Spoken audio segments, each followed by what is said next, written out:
Gold, trusted gold buyers. మీరు తాకట్టు పెట్టిన బంగారాన్ని విడిపించి ఈ రోజు ఉన్న మార్కెట్ ధరకు కొనబడను.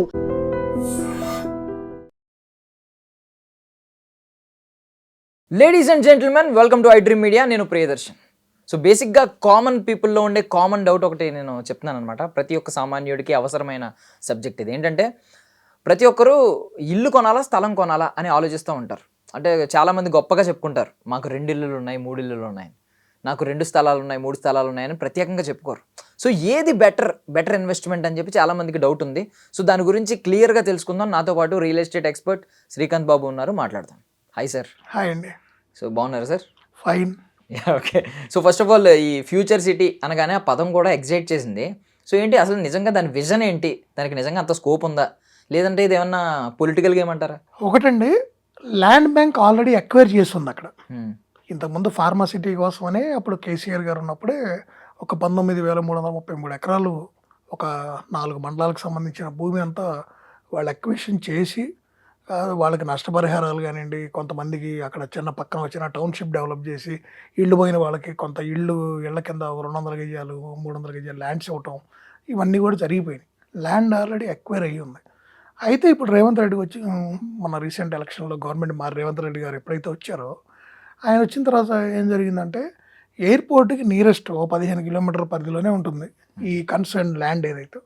సో ఇంత దగ్గరలో మనం ఈ ఫార్మాకి సంబంధించిన మొత్తం తీసుకొచ్చి ఒకచోటే ఫార్మా సిటీ అని పెట్టేసి, ఏది ఫార్మాకి సంబంధించినటువంటి మ్యానుఫ్యాక్చరింగ్ ఏంటి, R&D ఏంటి, లాజిస్టిక్స్ హబ్ ఏంటి, ఫార్మాకి సంబంధించిన ఒక ఫార్మా యూనివర్సిటీ కానివ్వండి, టౌన్షిప్ కానివ్వండి, ఇవన్నీ ఒక చోట పెడతాం ఎంతవరకు కరెక్ట్? సో మనకు అది ఎయిర్పోర్ట్కి దగ్గరలో ఉంది. సో దీన్ని ఒక చోట ఇలా పెట్టే కన్నా దాన్ని మల్టిపుల్ ప్లేసెస్లో ఒక 3,000 ఎకరాల నుంచి 5,000 ఎకరాల పరిధిలో చేస్తే, సరౌండింగ్ ఏదైతే outer to regional ring road మధ్యలో పెడితే సరౌండింగ్లో ఉన్నటువంటి మండలాలు కానివ్వండి, అక్కడ విలేజెస్కి సంబంధించిన ప్రజలకు అక్కడ లోకల్గా జీవనోపాధి కూడా కల్పించినట్టు ఉంటుంది కదా, అంతా ఒక చోట తీసుకొచ్చే కన్నా. ప్లస్ ఇంకోటి, ఈ ఎయిర్పోర్ట్ నుంచి ఒక 15 కిలోమీటర్లు అంటే ఆల్మోస్ట్ ఒక 4-5 కిలోమీటర్ల పరిధి అంతా కూడా హడా జోన్ అంటారు. అంటే హైదరాబాద్ ఎయిర్పోర్ట్ డెవలప్మెంట్ అథారిటీ కింద ఉంటుంది, ఇంటర్నేషనల్ ఎయిర్పోర్ట్స్. సో అక్కడ హై రైజ్ కట్టాలన్నా కానివ్వండి, ఇలా కొన్ని కండిషన్స్ ఉంటాయి. అంటే వాటిని రూల్స్ అండ్ రెగ్యులేషన్స్ ఉంటాయి, వాటిని ఫాలో అవుతూ కానీ చేయడానికి అవ్వదు. సో ఇవన్నిటిని దృష్టిలో పెట్టుకొని ఎయిర్పోర్ట్కి నియరెస్ట్లో ఇంత ప్రైమ్ ల్యాండ్, ఇంత ఎక్స్టెంట్ భవిష్యత్తులో మనం ఎక్వైర్ చేయాలన్నా చేయలేము. సో దీన్ని ప్రాపర్ వేలో యూటిలైజ్ చేసుకుంటే బాగుంటుంది. ఎన్నో అంతర్జాతీయ నగరాలు మనం చూసాం, ఎయిర్పోర్ట్ చుట్టూ ఎలా డెవలప్ అవుతాయో ఏమవుతాయో. ఒకప్పుడు మనకున్న బేగంపేట కూడా ఎలా డెవలప్ అయింది, ఆ చుట్టూ ఈ పరిసరాలు కానీ. సో వీటన్నిటిని బేస్ చేసుకొని కూడా భవిష్యత్తులో ఒక ఆర్థిక నగరం అయినటువంటి హైదరాబాద్ ఇంకొక స్థాయికి వెళ్ళాలంటే, ఇప్పుడు ఉన్న సిటీనే మనం సిటీ అనుకుంటున్నాం, ఇంకా ఇది విస్తరించాలి మనం. ఒకప్పుడు మన ఫైనాన్షియల్ డిస్ట్రిక్ట్ని మనం ఎలా డెవలప్ చేసుకున్నాం. సో అలా ఒక కొత్త నగరాన్ని ఇంకొకటి మనం నిర్మించుకుంటే నెక్స్ట్ రాబోయే 50 నుంచి 70 ఏళ్ళు దృష్టిలో పెట్టుకొని మనం ప్లాన్ చేసుకుంటే మనకి వాటర్ రిసోర్సెస్ పరంగా ఇబ్బందులు లేకుండా, ఓకే, రోడ్ నెట్వర్క్స్ కానివ్వండి, ఇన్ఫ్రాస్ట్రక్చరల్ గ్రోత్ కానివ్వండి, కొత్తగా రాబోతున్నటువంటి కంపెనీలకి భూములు ఇవ్వాలన్నా కంపెనీస్ పెట్టే వాళ్ళకి, అలాగే కేంద్ర ప్రభుత్వ సంస్థలు లేదా రాష్ట్ర ప్రభుత్వ సంస్థలు సంబంధించిన కార్యాలయాలు వాళ్ళ సిటీలో ఇవన్నీ కాంపాక్ట్ అయిపోయి ఎక్కడికక్కడ ఇరుకిరుగు రోడ్లు, పార్కింగ్లు చాలక, ఇప్పుడు ఒకప్పుడు 1,00,000 మందికి అవసరం ఇద్దరు ఒక ఆఫీస్ కట్టారు. ఈరోజు 10 లక్షల మందికి లేదా 25 లక్షల మందికి అదే ఆఫీసులో అదే ఎంప్లాయీస్ సేవలు అందిస్తారు. సో వాటిని ఎక్స్పాండ్ చేయాలన్నా తగినంత భూములు కావాలి. సో ఆ ఆఫీసుల్లో అనునిత్యం రకరకాల కార్యకలాపాలు, ఒక కలెక్టరేటే ఉంది, అనునిత్యం ఎంతోమంది వెళ్తూ ఉంటారు రకరకాల ప్రాబ్లమ్స్ వల్ల, రకరకాల వర్క్స్ వల్ల, అవునా? సో అలాంటి వాళ్ళందరికి కూడా వచ్చే వాళ్ళకి ఇప్పుడు వాళ్ళ కారు లేకుండా అంత దూరం ఎవరు వెళ్తారు? సో వాళ్ళ పార్కింగ్స్ కానివ్వండి, ప్రతిదాన్ని దృష్టిలో పెట్టుకోవాలి. ఇక్కడ ప్రతిదీ చాలా ఇంపార్టెంట్. సో అలానే మనం గమనిస్తే ఒక 1.5 year బ్యాకే రంగారెడ్డి కలెక్టరేట్ని తీసుకెళ్ళి కొంగరకాలంలో పెట్టారు, అవుటర్ రింగ్ రోడ్ అవతల. సో ఇవన్నీ ఏంటంటే భవిష్యత్తును దృష్టిలో పెట్టుకొని చేస్తున్నటువంటి కార్యక్రమాలండి. సో ఖచ్చితంగా హైదరాబాదు ఇంకొక రూపు తీసుకోవాల్సిన అవసరం ఉంది. దానిలో భాగంగానే ఇంకొక సిటీని డెవలప్ చేస్తూ ఉన్నారు. అది డెఫినెట్గా ఒక మంచి ఆలోచన, దాంట్లో ఎటువంటి సందేహం లేదు.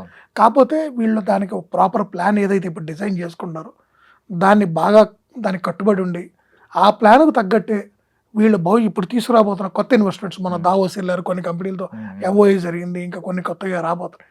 సో వాటన్నిటికి కూడా అక్కడ ఆ రీజనబుల్ రేట్స్కి ఆ ల్యాండ్స్ అవి ఇచ్చి అలొకేట్ చేయించి త్వరితరిగిన వాళ్ళకి అప్రూవల్స్ అన్ని ఫాస్ట్గా ఇచ్చేస్తే వాళ్ళు కూడా ఏంటంటే వాళ్ళ కార్యకలాపాలు ఇప్పుడు ఫాక్స్కాన్ వస్తుంది, ఇప్పుడు ఇట్లా కొన్ని సంస్థలు ఉన్నాయి. తర్వాత ఇప్పుడు స్కిల్ యూనివర్సిటీ అని పెడుతున్నారు, ఆనంద్ మహీంద్రా గారిని దానికి చైర్మన్గా పెట్టారు. సో అలాంటి వ్యక్తిని దానికి చైర్మన్ పెట్టినాక ఇక 1% కూడా దాని మీద మనకి సందేహం ఉండదు. ఎందుకంటే వాళ్ళు పబ్లిక్ వెల్ఫేర్కే కొన్ని కోట్ల రూపాయలు ఇస్తూ ఉంటారు వాళ్ళ ప్రాఫిట్స్లోంచి సేవా కార్యక్రమాలకి. సో అలాంటి వ్యక్తులు నేను ఏదే అంటుంది, ఇప్పుడు అలాంటి ఎంటర్ప్రినర్స్ చాలామంది ఉన్నారు మన దగ్గర. వాళ్ళని సెలెక్ట్ చేసుకొని వాళ్ళని ఇప్పుడు ఆ నగరం మీద ఏదైతే ఇప్పుడు వీళ్ళు చేస్తున్న ప్లానింగ్ ఏదైతే ఉందో ఆ 4 సిటీ గురించి, దాంట్లో వీళ్ళందరినీ భాగస్వాములు చేసి వాళ్ళకి సంబంధించినటువంటి కొత్త కార్యకలాపాలు కానివ్వండి, వాళ్ళ దగ్గర నుంచి కొన్ని సూచనలు తీసుకొని రాబోతున్న కంపెనీస్కి ఈ ఎలా ల్యాండ్ అలొకేట్ చేయాలి, ఏ పక్క ఎట్లా ఇవ్వాలి, దాని భవిష్యత్తు ఎలా ఉండాలి, ఇప్పుడు ఎడ్యుకేషన్ పరంగా కూడా ప్లాన్ చేస్తున్నా అన్నారు. తర్వాత బీసీసీఐకి సంబంధించి ఒక అక్కడ క్రికెట్ స్టేడియం అయింది, వాళ్ళకి ట్రైనింగ్ సంబంధించి కొత్తగా అప్కమింగ్ ప్లేయర్స్కి ఇచ్చారా సార్ బీసీసీ? వాళ్ళకి కూడా అది టాక్స్లో అయిపోవచ్చిందండి, ఆల్మోస్ట్ అలొకేషన్ అవుతుంది అన్నారు మొన్న రీసెంట్గా కూడా. సో ఇలాంటివన్నీ కూడా మనకు అవసరాలండి. వాళ్ళ ఉప్పల్ స్టేడియంలో మీరు చూస్తున్నారు క్రికెట్ మ్యాచ్ ఉంటే మొత్తం ప్యాక్, అవునా కదా? సో ఇలాంటివి అదే నేను అంటుంది. ఒకప్పుడు ఉప్పల్ అనేది బయట ఉండేదండి, ఆ రోజు అక్కడ స్టేడియం పెట్టినప్పుడు ఒక ఎండ్లో ఉండేది. సో ఇవాళ అలాంటి పరిస్థితి కాదు, ప్రజలు పెరిగిపోయారు, అంటే పబ్లిక్ పెరిగిపోయింది, సిటీ ఆక్యుపై అయిపోయింది, కొత్తదాన్ని మనం డెవలప్ చేసుకోవాలి. ఇప్పుడు గచ్చిబౌలిని డెవలప్ చేసినప్పుడు అదొక విలేజ్, ఈరోజు అసలు గచ్చిబౌలి అంటున్నావా ఫైనాన్షియల్ డిస్ట్రిక్ట్ అని పిలుస్తున్నారు. సరే అది ఎలా వచ్చింది, ఒక రోజులో జరిగిందా? డెవలప్ చేశారు, అక్కడ ఇన్ఫ్రాస్ట్రక్చర్ క్రియేట్ చేసిందండి ప్రభుత్వం, కొన్ని కంపెనీలకు ల్యాండ్ ఇచ్చింది, ఆటోమేటిక్ దాన్ని చూసి కొంతమంది ప్రైవేట్ వ్యక్తులు వచ్చి వాళ్ళు కూడా చిన్న చిన్న కార్యకలాపాలు, వాళ్ళని చూసి కొంతమంది లివింగ్ వచ్చినాయి. ఎప్పుడైతే లివింగ్ అక్కడ వచ్చినాయో వాళ్ళకు సినిమా థియేటర్లు, కార్ షోరూమ్లు, బైక్ షోరూమ్లు, షాపింగ్ మాల్స్, రెస్టారెంట్లు అన్నీ వస్తాయి. అట్లా ఏరియా ప్యాక్ అయింది. ఇప్పుడు అలానే 4th సిటీ కూడా ముందు కొన్ని కంపెనీలు వస్తాయి, ప్రభుత్వం కూడా ప్రభుత్వ రంగ సంస్థలు కొన్నట్టు మారుస్తారు, అలానే విదేశీ సంస్థలు వచ్చి పెట్టుబడులు పెడతాయి. అలానే మన ఇండియాకి సంబంధించిన ఎంటర్ప్రీనర్స్ ఎవరైతే ఉన్నారో వాళ్ళు పెట్టబోయే యూనిట్స్కి అక్కడ ల్యాండ్స్ ఇస్తారు. అక్కడ స్లోగా ఉద్యోగాలు మొదలవుతాయి. ఒక 10,000 ఉద్యోగాలతో మొదలయ్యి 10 లక్షల ఉద్యోగాలు అవుతాయి. సో ఆ 10 లక్షల మంది రోజు ఈ పాత హైదరాబాద్లోకి వచ్చి రోజు అక్కడికి వెళ్ళరుగా. సో వాళ్ళందరూ కూడా అక్కడ ఏం చేస్తారు, నియరెస్ట్గా కొన్ని రెసిడెన్షియల్ విల్లాస్ అని, హైరేజ్ అపార్ట్మెంట్స్ అని, ఇవన్నిట్లో వాళ్ళ నివాసాలు కొత్త వాటిని నిర్మిస్తూ ఉండే వాళ్ళ దగ్గర కొనుక్కొని స్థిర నివాసం అక్కడ ఏర్పరచుకుంటూ ఉంటారు. సో ఇవాళ ఇదేనండి కొత్త కాన్సెప్ట్. సో ఇంకా ఇప్పుడు ఈరోజు మనం అమీర్పేటలో కొత్తగా ఒక హైరేజ్ టవర్ కట్టాలి, 1000 ఫ్లాట్లు కట్టి అమ్మాలి అంటే మీకు ఎక్కడో 4-5 స్థలాలు తీసుకొని వాటిని క్లీన్ చేసి గవర్నమెంట్ దగ్గర పర్మిషన్ తీసుకొని కట్టొచ్చు. కానీ రేపు ఏంటి పరిస్థితి, అండర్గ్రౌండ్ వాటర్ అంత ఉందా, అంత సప్లై ఇవ్వగలం అన్ని ఫ్యామిలీస్కి? డ్రైనేజ్ ప్రాబ్లమ్స్ ఎన్ని ఉన్నాయి, ఎప్పుడో పాత డ్రైనేజ్ సిస్టమ్ ఈ రోజుకి నడుస్తుంది. సో ఇంకా బర్డెన్ ఎక్కువైంది. ఇప్పుడు రైన్ వాటర్, ఇప్పుడు వర్షం పడితే హైదరాబాద్లో పరిస్థితి ఏంది, పొంగి పొర్లుతూ ఉంటుంది. గత రాబోయే 2 గంటల్లో భారీ వర్షం పడిపోతుంది, అందరు జాగ్రత్తగా ఉండండి. ఎందుకు? సో వీటన్నిటికీ చెక్ పెట్టాలంటే మనం ఒక కొత్త నగరం నిర్మించుకోవాలి, అది మంచి ఆలోచన, దాంట్లో ఎటువంటి సందేహం లేదు. ఔటర్ రింగ్ రోడ్డు, ఈరోజు ఔటర్ రింగ్ రోడ్ ఏంటి, 10 సంవత్సరాల క్రితం ఔటర్ రింగ్ రోడ్ గురించి ఏం మాట్లాడుకున్నాం, ఈరోజు ఏం మాట్లాడుకుంటున్నాం? సింపుల్ అండి, గ్రోత్ అనేది మన కళ్ళ ముందు జరుగుతుంది. మన పిల్లలు మన ముందు ఎలా పెరుగుతూ ఉంటారో జనాభా కూడా అలానే పెరుగుతూ ఉంటుంది, వాళ్ళ అవసరాలు అలానే పెరుగుతాయి. సో దానికి తగ్గట్టు ఎవరైతే భవిష్యత్తును దృష్టిలో పెట్టుకొని ఇన్ఫ్రాస్ట్రక్చర్ రెడీ చేస్తారో ఆ నగరాలు, ఆ దేశాలు అద్భుతంగా ఉంటాయి. ప్రజలు కూడా ఇష్టపడతారు అలాంటి దేశాలకు వెళ్ళడానికి, ఆ నగరాలకు వెళ్ళడానికి. అక్కడ ఆహ్లాదకరమైన వాతావరణం ఉంటుంది, ఎటువంటి ఇబ్బందులు ఉండవు, ట్రాఫిక్ కష్టాలు ఉండవు, ఎక్కడి నుంచి ఎక్కడికి వెళ్ళాలన్నా తొందరగా వెళ్ళిపోగలం. నేనే అంటుంది ఇవాళ ఆ ప్లానింగ్ చాలా ఇంపార్టెంట్ అండి. ఇవాళ అంత ప్లాన్ చేసి ఇవాళ మనం చూస్తున్నాం 100 అడుగుల రోడ్లు, 80 అడుగుల రోడ్లు, ప్రజలు అడుగుతున్నారు. ఇవాళ 30 అడుగుల రోడ్లు, 40 అడుగుల రోడ్లు నేను పెద్ద టవర్ కడతాను కొనుక్కోమంటే వద్దంటున్నారు. నియోపోలిస్ చూశారు కదా, అన్నీ 80 feet 100 feet రోడ్స్ వేసి దాన్ని ఎలా డెవలప్ చేశారు, ఎన్ని కోట్లకు అమ్మారు. ఇవాళ 13 నుంచి 15,000కి అమ్ముతున్నారు ఎస్ఎఫ్టీ. అక్కడ ఒక ఫ్లాట్ అంటే ఒక చిన్న ఫ్లాట్ కొనాలన్నా 3 కోట్లు అవుతుంది, దాంట్లో ఒక 2 బెడ్రూమ్ లాంటి ఫ్లాట్ కొనాలన్నాడు. అంటే హైదరాబాద్ ఏ లెవెల్కి వెళ్ళింది చూడండి. సో డెఫినెట్గా మనకి భవిష్యత్ నగరం అవసరం. దాన్ని ఖచ్చితంగా ప్రాపర్ వేలో డెవలప్ చేసుకుంటే అది హైదరాబాద్కి, అదే ఇప్పుడు 4th సిటీ అని ఎలా అన్నాం, హైదరాబాద్ అనేది ఒక కిరీటం అనుకుంటే దాంట్లో చేరినటువంటి ఒక కోహినూర్ లాగా అయింది. దాంట్లో ఎటువంటి డౌట్ లేదు. అంటే మీరు చెప్పిన ఆవశ్యకత బాగా చెప్పారు. అంటే దాని నీడ్ ఏంటి, అది రావాల్సినంత అవసరం ఏముంది, దాని ప్లానింగ్ ఎంత మంచిది, ఎంత మంచి కోరి చేస్తున్నారండి. బట్ థింగ్ ఏంటంటే మీరు ఎగ్జాంపుల్స్ మనం చూసుకోవచ్చు, దానికి పొటెన్షియల్ ఉందా లేదా అని మనం డౌట్ చేయక్కర్లేదు. ఎందుకంటే మీరు చెప్పిన ఎగ్జాంపులే ఫైనాన్షియల్ డిస్ట్రిక్ట్ ఒకప్పుడు ఏంటి ఇప్పుడు ఏంటి, ఒకప్పుడు ఏవి ఎలా ఉన్నాయి, ఇప్పుడు ఓఆర్ఆర్ రోడ్డు దగ్గర ఆ ఇష్యూ కావచ్చు. బట్ థింగ్ ఏంటంటే ఇప్పుడు గవర్నమెంట్ మారుతుంది. లాస్ట్ టైం మీరు అనుకున్న ఎగ్జాంపుల్ ఏంటంటే ఒకే గవర్నమెంట్ ఉంది, వాళ్ళు ఏం ప్రతిపాదించారో అది వాళ్ళ ఆలోచన విధంగా పోయారు. ఇప్పుడు ఏంటంటే గవర్నమెంట్స్ మారుతూ ఉండడం వల్ల అమరావతి మన ఇష్యూ ఉంది కదా ఆంధ్రాలో, అమరావతి వాళ్ళేమో 3 రాజధానులు వీళ్ళు 1 రాజధాని, ఇలాంటి పొలిటికల్ గేమ్ జరిగింది. ఇక్కడ కూడా ఏమన్నా వీళ్ళు ప్రతిపాదించింది మంచిదే అయినప్పటికీ నెక్స్ట్ వేరే గవర్నమెంట్ వచ్చినా ఇలాంటిది వచ్చినా ఇదేమన్నా మధ్యలో కొంచెం అటు ఇటు అయ్యే ఛాన్స్ ఉందంటారా? లేదు ఇది ఖచ్చితంగా ఫ్యూచర్ సిటీ అనేది ఒకటండి. ప్రభుత్వాలు మారినప్పుడు ఇలాంటి అనిస్థితి రావటం, కొన్ని మార్పులు చేర్పులు జరగటం, ఇవన్నీ వాస్తవం. దాంట్లో ఎటువంటి సందేహం లేదు. నేను అదే చెప్తుంది, ఒక ప్రాపర్ వేలో ఒక ప్లాన్ ప్రకారం డెవలప్ చేసుకుంటూ పోతే మధ్యలో ఇలాంటి పొలిటికల్ వీటి వల్ల కొంత అన్సర్టనిటీ వచ్చినా కూడా ఆ ప్రాజెక్టు మనం ఏదైతే అనుకున్నామో అది ఆగదు. దాని స్పీడ్గా దాని వేలో అది వెళ్ళిపోతూనే ఉంటుంది. టెంపరీగా ఎవరైనా ఆపగలరు కానీ దాన్ని పర్మనెంట్గా ఆపలేరు. ఎందుకంటే ప్రజలు కూడా ఒప్పుకోరు. మీరు ఇన్ఫ్రాస్ట్రక్చర్ రెడీ చేసి ఒక 10 కంపెనీలు ల్యాండ్ ఇచ్చారనుకోండి, సామాన్యుడు వెళ్ళి అక్కడ పెట్టుబడులు పెట్టేస్తూ ఉంటాడు. సామాన్యులు వెళ్ళి అక్కడ జాగాలు కొనుక్కుంటారు. బిజినెస్ పీపుల్ వాళ్ళ బిజినెస్ ఎస్టాబ్లిష్ చేయడానికి. రెసిడెన్షియల్ పీపుల్ రెసిడెన్షియల్గా భవిష్యత్తులో ఆ కొత్త నగరంలో నాకు కూడా ఒక 200 గేజాలో, ఒక 1000 గేజాలో, ఒక 500 గేజాలో నా స్తోమత తగ్గట్టు ఉంటే రేపు నేను నా పిల్లలో లేకపోతే నా ఓల్డ్ ఏజ్ నేను రిటైర్డ్ అయినప్పుడు అక్కడ ఉండటానికి బాగుంటుంది. కొత్త సిటీలో నాకు భాగస్వామ్యం కావాలి అని అందరూ కోరుకుంటారు. సో అదే అంటుంది, ఇన్ఫ్రాస్ట్రక్చర్ని ఎంత ఫాస్ట్గా గ్రో చేస్తారు అక్కడ అనే దాని మీద దాని డెవలప్మెంట్ ఆధారపడి ఉంటుంది. మీరు అడిగిన దానికి అది ముఖ్యంగా మీరు గమనిస్తే వాళ్ళ మెట్రో సెకండ్ ఫేజ్ ఎక్స్పాన్షన్లో ఫస్ట్ పెట్టింది అది ఫ్యూచర్ సిటీకి మెట్రో ట్రైన్. దాన్ని దృష్టిలో పెట్టుకొని రీసెంట్గా ఆల్రెడీ 333 330 ఫీట్ రోడ్ స్టార్ట్ చేశారు. సో ఇరువైపుల రోడ్డు మధ్యలో నుంచి మెట్రోకి ల్యాండ్ వదిలేసి అది ఆల్రెడీ అక్విజిషన్ చాలా స్పీడ్గా చేస్తున్నారు. అది తొందరగా అయిపోతుంది. దాని ఫండ్స్ కూడా స్టేట్ గవర్నమెంటే చేసుకుంటుంది. అది ఇటు అవుటర్ నుంచి అటు రీజనల్ రింగ్ రోడ్ని కరెక్ట్ చేస్తున్నారు. సో నేను మళ్ళీ మీకు అది చెప్తున్నా, ఈ అవుటర్ రింగ్ రోడ్ ఏదైతే మనం చూసామో మన కళ్ళ ముందు ఒక గేమ్ చేంజర్. ఇవాళ అవుటర్ పరిస్థితి ఏంటంటే సరిపోట్ల. ఈవినింగ్ పీక్ అవర్స్లో చూస్తే ప్యాక్ అయిపోతుంది అవుటర్. Outer is pack. కొంతమంది కంప్లైంట్లు కూడా ఇస్తున్నారు, టోల్ గేట్ దగ్గర 15 నిమిషాలు పడుతుంది మాకని. మరి ఒకప్పుడు ఏమన్నారు, అసలు అవుటర్ మనకేం ఉపయోగం అన్నారు. 10 కిలోమీటర్ల అవుటర్ ఎక్కాలా, అక్కడి నుంచి అటు పోవాలా, మాకు ఎంత ఆయిల్ వేస్ట్, మాకు అది వేస్ట్ అన్నారు. ఇది వాళ్ళు ఏమంటున్నారు, టైం సేవింగ్ అంటున్నారు. నేను 10 కాదు 20 కిలోమీటర్ల దూరం నేను అవుటరే వెళ్తాను అంటున్నారు. అలానే రేపు రీజనల్ రింగ్ రోడ్ కూడా ఒక గేమ్ చేంజర్ అయింది. ఎవరైతే ఇటు అవుటర్ అటు రీజనల్ రింగ్ రోడ్ ఈ రెండింటిని బేస్ చేసుకుని ఈ మధ్యలో పెట్టుబడులు పెడతారో వాళ్ళందరూ రేపు భవిష్యత్తులో గోల్డ్ని చూస్తారు. గోల్డ్ అనే పదం ఎందుకు వాడానంటే ఈరోజు గోల్డ్ పరిస్థితి చూసారుగా. దాని మీద మనం ఎన్ని జోకులు వినేవాళ్ళం.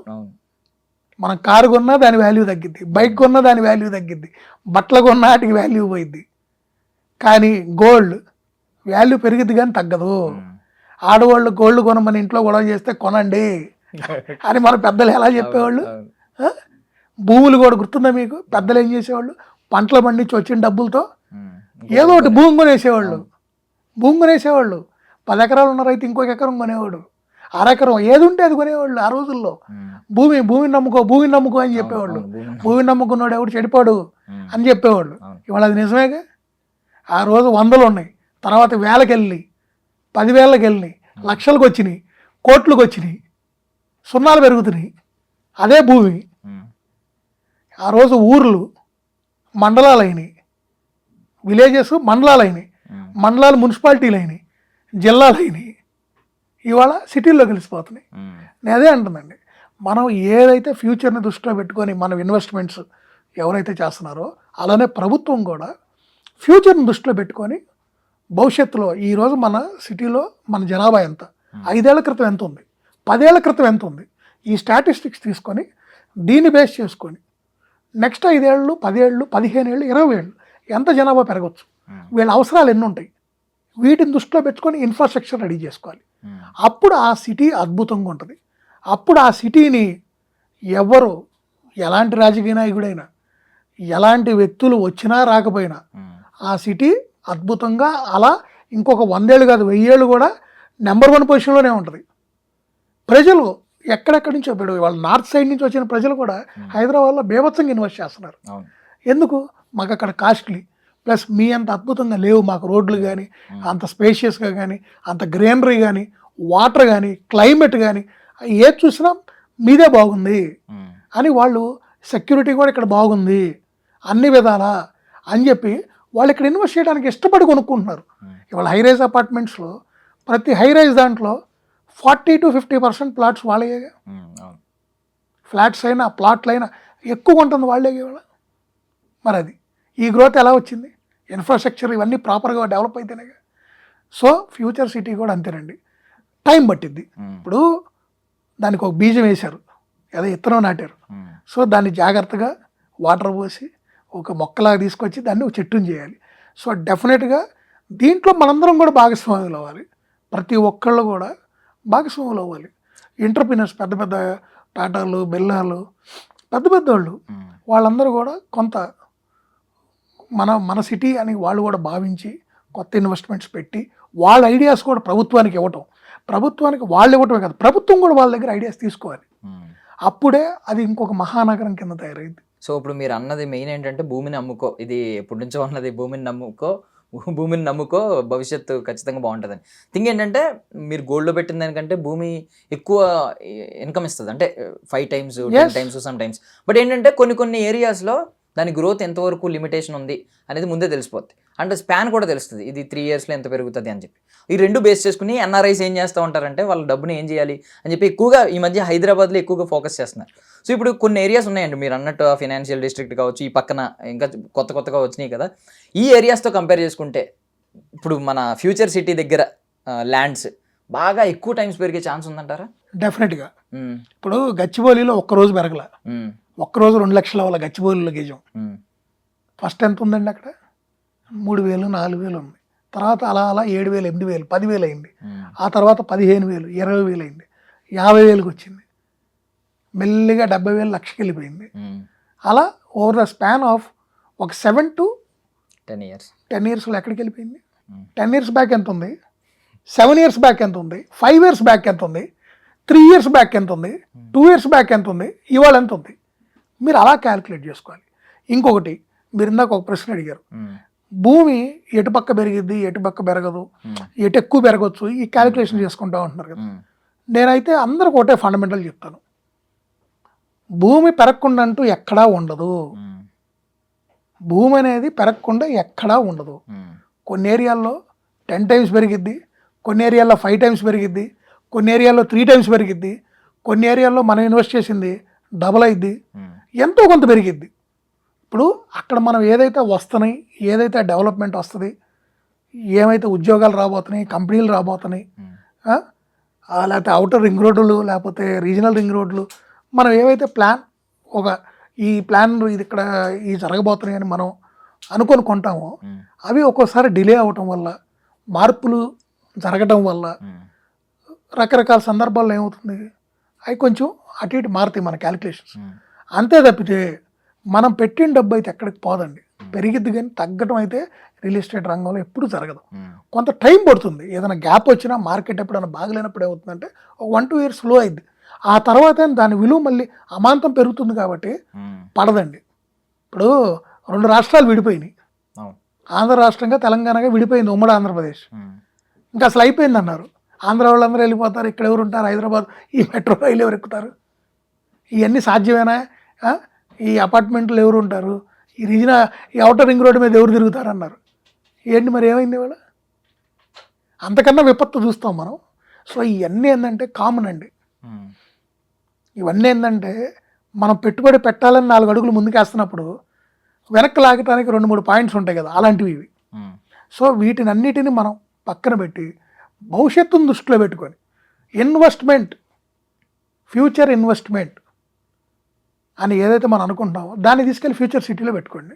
సో ఇలాంటి ప్రపోజల్స్ ప్రతిపాదనలు వచ్చిన వెంటనే కూడా పెద్ద పెద్ద కంపెనీస్ ఉంటాయి, లైక్ మన పాపులర్ ఉన్నాయి, అలాంటివి ఏంటంటే వెంటనే గేమ్లోకి దిగుతాయి, ఎక్స్ప్లెయిన్ చేస్తాయి. అంటే ఇప్పుడు అక్కడ మేబీ మీరు అన్నట్టు అప్పుడులో 3,000 అంత అన్నారు, ఇప్పుడు 10,000 ఉందనుకోండి గజం, సడన్గా పెరుగుతాయి ఈ over the span of 1 year 2 years 2 years. ఇప్పుడు ఇన్ని వస్తున్నాయి అక్కడ, వీటిని చూసుకొని ఇన్వెస్టర్స్ వస్తూ ఉంటారు, కొంతమంది ప్రైవేట్గా ముందే కొనేసుకుంటూ ఉంటారు. అవన్నీ మనకు చెప్పరు కదా, అఫీషియల్గా అందరు పేపర్లో చెప్పరు కదండి. ప్రభుత్వం ఎలకేట్ చేసిన భూములు లేదు పెద్ద పెద్ద బడా సంస్థలు వచ్చి వాళ్ళు వైట్లో కొంటారు, ఆ ట్రాన్సాక్షన్కి సంబంధించిన డేటానే మనకు బయటకు వస్తుంది. అవునా కదా, ఎన్నో సంస్థలు కొంటారు, ఎంతోమంది పొలిటికల్ నాయకులు కొంటారు, బిజినెస్ పీపుల్ కొంటారు. రోజు జరిగే ప్రతి రిజిస్ట్రేషన్ మనకి పేపర్లో వస్తుందా? రాదుగా, ఆ ఇన్ఫర్మేషన్ బయటికి రాదుగా. వాళ్ళు తెలియకుండా కూడా కొంటారు కొంతమంది కావాలని. ఎందుకు? వాళ్ళకి తెలుసు అది మంచి ఇన్వెస్ట్మెంట్, వాళ్ళు కూడా ఒక ఇన్వెస్ట్మెంట్ లాగా కొనుక్కుంటారు. రేపు ఇక్కడ ఒక నగరం తయారవుతుంది, ఇవాళ ఇదిగో ఇంతలో ఉన్నాయి, ఇవాళ 50 లక్షల్లో ఉన్న ఎకరం కొనుక్కుందాం, రేపు 5 కోట్లు అయింది, లేదు 2 కోట్లు అయింది, ఇలా ఒక క్యాలిక్యులేషన్ పెట్టుకొని కొనుక్కుంటూ ఉంటారు. సో నేనే చెప్తుంది, మనం ఎంతైతే ఇన్వెస్ట్ చేసుకోగలమో డెఫినెట్గా ఫ్యూచర్ సిటీలో కొనుక్కుంటే, ఆ చుట్టుపక్కల కొనుక్కుంటే డెఫినెట్గా ఫ్యూచర్ బాగుంటుంది. అంటే ఇప్పుడు ఎంత త్వరగా కొనుక్కుంటే బెటర్ అంటారు అక్కడ ఒకవేళ ఇన్వెస్ట్ చేయాలనుకున్న ల్యాండ్ మీద? ఒకటే సార్, మన దగ్గర ఉన్న ఇన్వెస్ట్మెంట్ బట్టి, మనకి ఈరోజు డబ్బులు ఉన్నాయి, మనం కొనుక్కోవాలనుకుంటున్నాం, ఇన్వెస్ట్ చేద్దాం అనుకుంటున్నాం, ఈరోజు కనుక మనం ఫ్యూచర్ సిటీ వైపు మన దగ్గర ఉన్న డబ్బులకి ఎక్కడ వస్తుందో చూసి కొనుక్కుంటే డెఫినెట్గా నెక్స్ట్ 3 to 5 yearsలో మంచి రిటర్న్స్ చూడవచ్చు. అలానే కొంతమంది అప్పులు చేసి కొందామని కూడా చూస్తుంటారు. వాళ్ళకి నేను ఒకటే చెప్తున్నాను, అప్పులు చేసి కొనకండి, అది రాంగ్. మీ దగ్గర సేవింగ్స్ ఉండి మీరు ఒక ఫ్లాటో ఇల్లు లేదా ఒక చిన్న ప్లాటో లేకపోతే ఒక ఊర్లో ఏదైనా పొలం కొనాలనుకునే వాళ్ళు అక్కడ బదులు ఇక్కడ ఫ్యూచర్ సిటీలో కొనుక్కోండి. డెఫినెట్గా మీకు మంచి వెరీ గుడ్ రిటర్న్స్ చూస్తారు, షార్ట్ పీరియడ్లో చూస్తారు. ఎందుకంటే అక్కడ గ్రోత్ రాబోతుంది రేపు. ఇప్పుడు ఈ మెట్రో అయిపోయిన తర్వాత, ఈ 330 feet రోడ్ అయిపోయినాక, రీజనల్ రింగ్ రోడ్ అయిపోయినాక అప్పుడు కొందాం అనుకున్నప్పుడు ఆ రోజు ఎంత ఉంటుంది? ఇవాళ 10,000 దొరికేది రేపు 10,000 దొరుకుతుందా? 50,000 చెప్తారు. అర్రే ఇవాళ 50,000 ఉందా, ఇంత పెట్టి కొంటే పెరిగిద్దా? ఇది 50 కన్నా ఇంకా పెరిగిద్దా అంటే మన కళ్ళ ముందు అది పెరుగుతూనే ఉంటుంది. ఇవాళ జూబిలీ హిల్స్లో 3.5-4 లక్షలు అయింది గజం, ఇంకా 4 లక్షలతో ఆగిపోద్ది అంటారా? ఇంకా జూబిలీ హిల్స్లో కొనుక్కోవటం అనవసరం అంటారా? భవిష్యత్తులో కొనరంటారా? లేదు, మోస్ట్లీ ఇంకో సంవత్సరంలో ఇక్కడ 5 లక్షలు అయింది. సో రియల్ ఎస్టేట్లో ఇది ఎంతే పెరగాలి, ఎంతకన్నా పెరగదు, ఇది దీని లాస్ట్ హై పాయింట్ అంటానికి లేదండి, అది క్రమేణా పెరుగుతూనే ఉంటుంది. సో డెఫినెట్గా ఫ్యూచర్ సిటీని దృష్టిలో పెట్టుకొని ఎవరైతే ఫ్యూచర్ కోసం ఇన్వెస్ట్మెంట్ చేస్తున్నారో, మీ పిల్లలకనో మీకనో మీ రిటైర్మెంట్కనో భవిష్యత్తు కోసం ఎవరైతే ఇన్వెస్ట్మెంట్ చేస్తున్నారో ఫ్యూచర్ సిటీని బేస్ చేసుకొని ఇన్వెస్ట్ చేస్తే వెరీ గుడ్ రిటర్న్స్ తీసుకోవచ్చు. జస్ట్ కామన్ మ్యాన్కి ఉండే ఒక కామన్ డౌట్ అడుగుతున్నానండి. అంటే ఇప్పుడు చాలామంది ఏంటంటే వాళ్ళు ఉండడానికి ఇల్లు ఉంటుంది, వాళ్ళకి సేవింగ్స్ ఉంటాయి, దాన్ని ఏం చేయాలని చెప్పి ఫ్లాట్స్ తీసుకుంటూ ఉంటారు. అంటే రెంటల్ వస్తుంది, ఎవ్రీ మంత్ రెంట్ వస్తుంది, దాని నుంచి రిటర్న్స్ వస్తున్నాయి అని చెప్పి, అది బెటర్ అంటారా? ఇలాంటి ఒక ల్యాండ్లో మనం ఇన్వెస్ట్ చేస్తే ఖచ్చితంగా ఒక 10 years తర్వాత అంటే మనం ఎక్స్పెక్ట్ చేయనంత గ్రోత్ ఉంటుంది, ఇది బెటర్ అంటారా? ఇక్కడ ఒక చిన్న లాజిక్ అండి, మీరు చెప్పిన లాజిక్ చాలామంది దీని మీద డిబేట్స్ కూడా జరిగినాయి. దీనికి ఒక చిన్న లాజిక్ చెప్తా, మీ దగ్గర ఏముంటుంది ఆన్సర్? ఒక ఫ్లాట్ కొన్నారు, సపోజ్ ఒక 1 కోటి రూపాయలు అయింది, మీకు నెలకి ఓ 40,000 అద్దె వస్తుంది అనుకుంది. ఫస్ట్ 10 years మీరు కొన్న రోజు నుంచి 10 years మీరు కొన్న 1 కోటి రూపాయల ఫ్లాటు 1.5 కోటి అయింది దాని వాల్యూ. మీకు ఈ అద్దె కూడా వస్తుంది. ఓకే, ఈ అద్దె ఎంత వస్తుంది సంవత్సరానికి? ఒక 5 లక్షలు వేసుకోండి. సో ఆన్ అన్ యావరేజ్ ఎంత వేసుకోవచ్చు మనం? ఒక 10 సంవత్సరాలకి ఎంత వేసుకోవచ్చు మీరు? 5 లక్షలు అంటే 50 లక్షలు. 50, ఇంకొక పెరిగినాయి అనుకుందాం, మధ్యలో రెంటల్ వాల్యూస్ పెరిగినాయి, ఇంకొక 20 లక్షలు వేసుకోండి, 70 ప్లస్ అది 1,50,000 ఎంత అయింది? 2,20,00,000 అయింది. అదే మీరు ఈ డబ్బులు తీసుకుని ఒక ప్లాట్లు కొనుక్కున్నారు, 1 కోటి రూపాయలు ల్యాండ్ మీద ఇన్వెస్ట్ చేశారు, ఈ 10 సంవత్సరాల్లో అది ఎంత అవ్వచ్చు అనుకుంటున్నారు? మీరు చూసిన దాని ప్రకారమే చెప్పండి. 10 సంవత్సరాల క్రితం అవుటర్ రింగ్ రోడ్ దగ్గరే మీరు 1 కోటి రూపాయలు పెట్టి కొన్నారు అనుకుందాం. ఇదే అవుటర్ రింగ్ రోడ్ క్రితం 10 సంవత్సరాల క్రితం మీరు 1 కోటి రూపాయలు పెట్టుకున్నారు, అప్పుడు దొరికింది వాస్తవంగా 1 కోటి రూపాయలు దొరికింది. అక్కడ 80 లక్షలకి 90 లక్షలకు కూడా దొరికినాయి. ఈరోజు అక్కడ ఎంత ఉంది? 10 times ఉంటుంది అంటారా? 8 నుంచి 10 కోట్లు. సో ఏది బెటర్ రిటర్న్? అసలు కంపారిజన్ లేదు దానికి. Very simple. రెండోది, రేపు మీరు ఫ్లాట్ ఒక 30 సంవత్సరాలు అయిపోయింది, 30 years అయింది. సో అప్పుడు ఏమవుతుంది? అపార్ట్మెంట్ వాల్యూ ఏమవుతుంది? మొత్తం తగ్గిపోతుంది. డిప్రిషియేషన్ స్టార్ట్ అయింది. ఫస్ట్ 10 years అప్రిషియేట్ అయింది కదా బాగా, అరౌండ్ 50 to 70% రిటర్న్స్ వచ్చినాయి కదా. ఆ తర్వాత క్రమేపీ అది ఏమవుతుంది? ఓల్డ్ అయ్యేకుంది ప్రాపర్టీ వాల్యూ డిప్రిషియేట్ అయింది, అంటే తగ్గుతూ వస్తుంది స్లోగా. అది ఫైనల్గా ఏమవుతుంది? ఒక పాయింట్కి వచ్చినాక మీకు అన్డివైడెడ్ షేర్ అని ఇస్తారు. ఇప్పుడు మీ అపార్ట్మెంట్ ఒక 1000 గజాల్లో కట్టారండి, ఓ 10 ఫ్లాట్లు కట్టారనుకోండి, తలా 100 గజాలు వస్తుంది. 100 into 10 1000 గజాలు, అవునా? సో ఆ 100 గజాలకి ఆ ఏరియాలో గజం విలువ ఎంత ఉందో లెక్క వేసుకోండి. ఇప్పుడు అక్కడ గజం ఒక 50,000 ఉందనుకోండి, 100 into 50 ఎంత అయింది? 50 లక్షలు. సో 30 ఏళ్ళు అయిపోయింది కాబట్టి మీరు కన్స్ట్రక్షన్కి వాల్యూ ఎవరు వేసినా నామినల్గా వేస్తారు. సో ఈ 50 లక్షలు దానికి ఇంకో 10 లక్షలు 15 లక్షలు అదనంగా అనుకుంటారు. అలానే మీరు కొన్న ₹1,00,00,000 ఫ్లాట్కి కూడా ఆ రోజు అక్కడ ₹1,00,000 గజం ఉందనుకోండి, 1,00,000 ఇంటూ ఆ ఫ్లాట్కి వాళ్ళు ఇచ్చేది ఒక 40 గజాలు అట్లా ఇస్తారు అన్డివైడెడ్ షేర్ ఇంటూ అది. ఆ డబ్బులకి అంటే ఆ ల్యాండ్ వాల్యూకి దానికి వాల్యూ ఇస్తారు. సో అంతే. సో ఇంకా అక్కడి నుంచి అది ఇంకా అప్రిషియేషన్ ఉండదండి. మీకు ఎంత అన్డివైడెడ్ షేర్ ఉందో దాని మీద మీకు వచ్చేది రిటర్న్. అదే ఇప్పుడు మీరు ఈ సోకాళ్ళు ప్లాట్ ఉంది చూసారా, ఇవాళ మీరు 10,000కి కొన్నారు, రేపు 25,000 అయింది, అది అక్కడ ఆగదు. 30 ఏళ్ళ తర్వాత ఏమైంది? 10 ఏళ్ళకి 25,000 అయింది అనుకుందాం కాసేపు, 15 ఏళ్ళకి 30 అయింది అనుకుందాం, 20 ఏళ్ళకి 35 అయింది, 50 ఏళ్ళకి 1,00,000 అయింది. వేరే దీని వాల్యూ ఏమైంది? ఒకసారి కొలాప్స్ అయింది ఆల్మోస్ట్. మనం పెట్టిన ఇన్వెస్ట్మెంట్ కూడా రావట్లేదు లాస్ట్. మీరు కొన్న ₹1,00,00,000 ఏదైతే ఉందో దానికి ప్లస్ ఆర్ మైనస్ 10 లక్షలు వస్తుంది అంతే. 1,10,00,000 రావచ్చు లేదా 90 లక్షలు రావచ్చు. ఇది క్యాలిక్యులేషన్. అంటే మార్కెట్లో జరిగేది అదే కాదు. అంతే కరెక్ట్. సో ఓపెన్ ప్లాట్ లేదు, అగ్రికల్చర్ ల్యాండ్, ఇవి అప్రిషియేట్ అయినంత ఎక్కువగా ఫాస్ట్గా అపార్ట్మెంట్స్లో ఫ్లాట్స్ కానీ విల్లాస్ కానీ అప్రిషియేట్ కావు. ఫస్ట్ 5 years ఆర్ 10 years వాటిలో మీరు మంచి రిటర్న్స్ వస్తారు, ఆ తర్వాత ఉండదండి. కాకపోతే ఒక ఫ్లాట్ ఒక ఇల్లు మనం కొనుక్కోవాలన్నటువంటి ఒక సంకల్పంతో ఒక డ్రీమ్ లాగా అందరూ నా సొంతది అన్న ఫీలింగ్ ఉంటుంది కదా, ఇది నా కారు నా ఇల్లు అంటే దానికోసం చాలా ఎక్కువ మెజారిటీ ఆఫ్ ముఖ్యంగా మన సౌత్ ఇండియన్స్ అట్లా ఇష్టపడి. అదేలేండి. అంటే ఇప్పుడు నిజం చెప్పాలంటే హైదరాబాద్లో నాకు 2 ప్లాట్లు ఉన్నాయని చెప్పుకునే వాళ్ళ కంటే నాకు 2 ఫ్లాట్లు ఉన్నాయని చెప్పుకునే వాళ్ళు కొంచెం గర్వంగా చెప్పుకుంటారు. నేనేమంటానంటే మీరు ఉండటానికి అయితేనే మీరు flat FLAT flat are villa కొనుక్కోండి. అద్దెకిచ్చుకొని వచ్చే డబ్బుల మీద మనకు మంచి రిటర్న్స్ వస్తాయి, మనకు దాని మీద ఇన్కమ్ వస్తుంది అనుకుంటే మాత్రం మీరు ప్లాట్స్ కొనుక్కోవటమే శ్రేయస్కరం. మీకు దాని మీద వచ్చే రిటర్న్స్ దీని మీద రావు.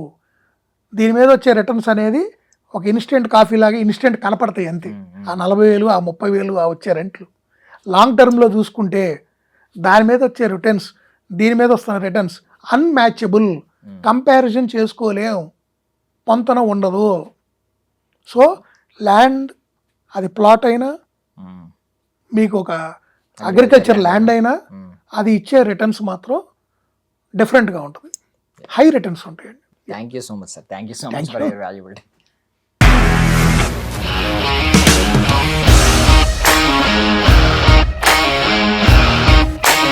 ఇండస్ట్రీలో కమిట్మెంట్ ఇష్యూస్ వస్తే నీకు కూడా వచ్చినట్టు? మార్నింగ్ తీసుకెళ్ళాడంటే కొట్టి పడేస్తాడు.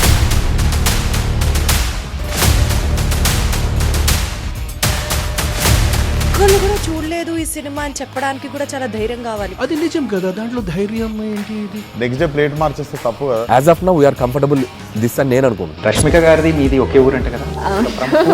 నీకు కోపం వచ్చిందంటే బాగా తిట్టేత్తరా? తిట్టేద్దామండి.